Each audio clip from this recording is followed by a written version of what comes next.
So I know you've held the view on decriminalization. Why and how do you support it, and how do you defend it against parents who are so concerned? Well, it's simple. You either read and study history or you're destined to repeat it, Geraldo. We're repeating it. This is the identical same thing to the prohibition of alcohol. The minute alcohol was prohibited, that's what created all these border towns like Tijuana, Nuevo Laredo, and all these towns, Nogales, where they're having all the trouble, because all the U.S. people that wanted to drink in those days ran across the border and drank in Mexico. Well, that brought the prostitution. It brought the other behavioral problems down there.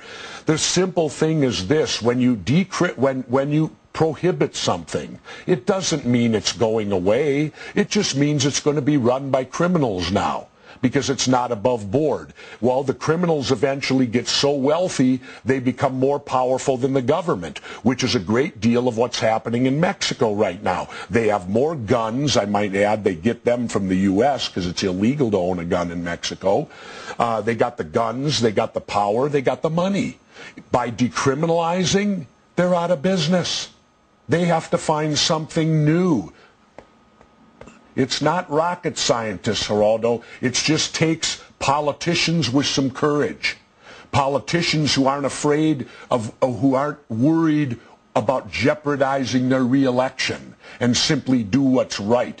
Decriminalization is the way out of this. And for parents who are worried about it, parent. And that'll be the answer to the problem. I'll put it this way. Are people getting shot over alcohol and tobacco? Not anymore. And yet both of those drugs are worse than marijuana. I've never met someone who smokes pot and goes home and beats their wife up. I've met a lot of people that drink and do that. And I myself was an addict to Copenhagen, chewing tobacco. One of the most difficult things I ever quit in my life. Well, marijuana's not addictive.